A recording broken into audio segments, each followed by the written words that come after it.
ओम ब्रह्म सत्यम सर्वधार। आज एक पिता का बहुत ही सुंदर प्रसंग, एक शिक्षा देने वाला, और प्रसंग का नाम है पिताजी के हाथों के निशान। ये पिताजी के हाथों के निशान क्या हैं? जब आप इस प्रसंग को श्रवण करेंगे तो असलियत पता चलेगी कि ये पिताजी के हाथों के निशान क्या हैं, क्यों पड़े, और एक शिक्षाप्रद प्रसंग। इसको ज़रूर श्रवण करें। हर परिवार में ये आए दिन किस्से सुनने को मिलते हैं, लेकिन जैसी करनी हो वैसी भरनी भी पड़ती है। पिताजी बूढ़े हो गए थे, चलते समय दीवार का सहारा लेते थे।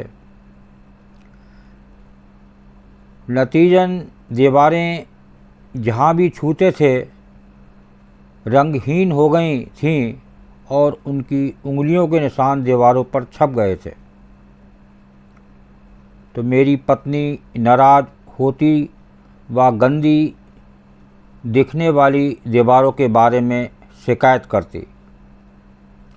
देखिए किससे शिकायत करती, क्या शिकायत करती, इसको श्रवण करें। बहुत ही सुंदर प्रसंग। एक दिन उन्हें सिरदर्द हो रहा था और उन्होंने अपने सिर पर थोड़ा तेल मालिश किया, इसलिए चलते समय दीवारों पर तेल के धब्बे बन गए। मेरी पत्नी ये देखकर मुझ पर चिल्लाई। मैं भी अपने पिता पर चिल्लाया और उनसे रूखेपन से बात की। उन्हें सलाह दी कि वे चलते समय दीवारों को ना छुएं। देखिए ये बेटे ने कहा, पहले बहू ने कहा। इसका असर देखिए आगे प्रसंग में। वो आहत दिख रहे थे। मुझे भी अपने व्यवहार पर शर्मिंदगी महसूस हुई, लेकिन मैंने उनसे कुछ नहीं कहा।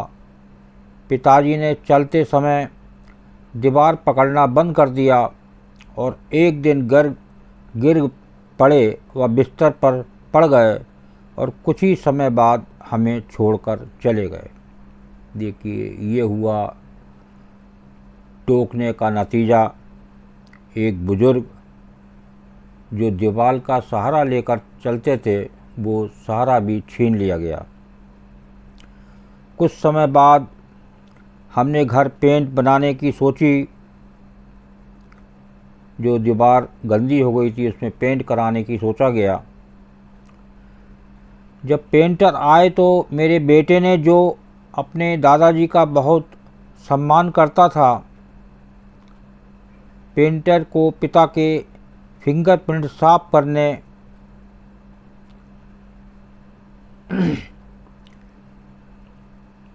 करने और उन जगहों पर पेंट करने की अनुमति नहीं दी।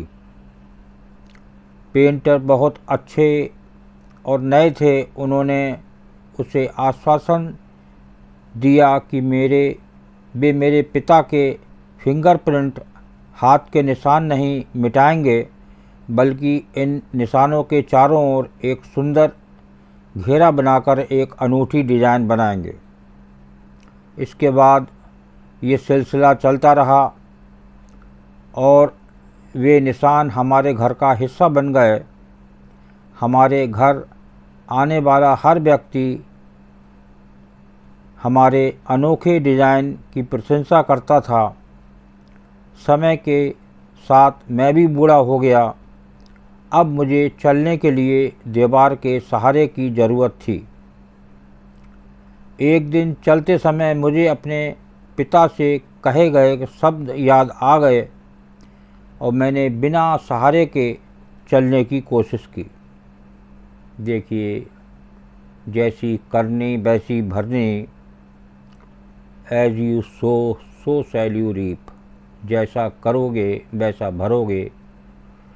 तुरंत ही रिस्पांस मिल गया। मेरे बेटे ने ये देखा, तुरंत मेरे पास आया और मुझे दीवार का सहारा लेने के लिए कहा। चिंता व्यक्त करते हुए कहा कि मैं बिना सहारे के गिर जाऊंगा। मैंने महसूस किया कि मेरा बेटा मुझे पकड़ रहा था। मेरी पोती तुरंत आगे आई और स्नेहपूर्वक मुझे सहारा देने के लिए अपना हाथ उसके कंधे पर रखने के लिए कहा। मैं लगभग चुपचाप रोने लगा। अगर मैंने अपने पिता के लिए भी ऐसा ही किया होता तो वे लंबे समय तक जीवित रहते। मेरी पोती मुझे अपने साथ ले गई और मुझे सोफे पर बैठाया। फिर उसने मुझे दिखाने के लिए अपनी ड्राइंग बुक निकाली। उसकी शिक्षिका ने उसकी ड्राइंग की प्रशंसा की और उसे बहुत बढ़िया टिप्पणियाँ भी दी। स्क्रीन दीवारों पर मेरे पिता के हाथ के निशान का था।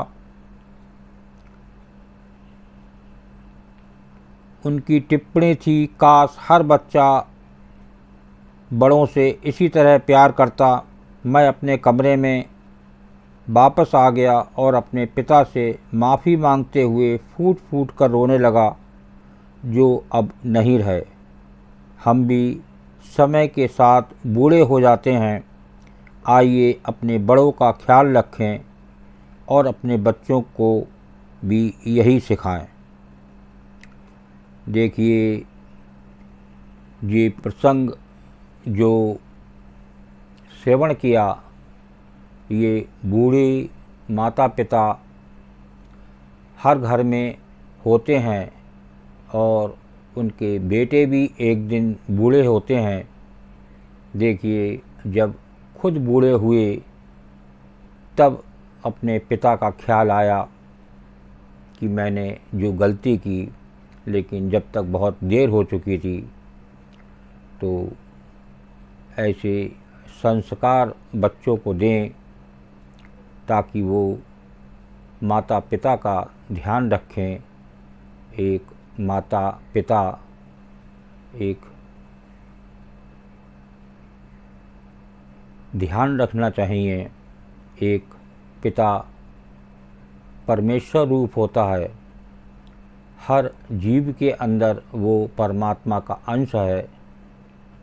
तो एक व्यवहार एक अच्छा करें ताकि उसका असर छोटे बच्चों पर भी पड़ता है। वो भी एक दिन वैसा ही सीखते हैं और अपने माँ बाप के साथ उसी प्रकार वो पेश आते हैं। जैसा उनके बेटों ने किया ऐसे ही बच्चे करते हैं। तो इससे सतर्क रहें और अपने बूढ़े माँ बाप की सेवा करें, तो निश्चित ही प्रभु आप पर कृपा करेंगे। ओम ब्रह्म सत्यम सर्वदा। तो आज का प्रसंग अच्छा लगा हो तो ज़रूर शेयर करें ताकि और लोगों के भी परिवार में खुशियाँ लौटें और आनंद रहे। ओम ब्रह्म सत्यम सर्वदा।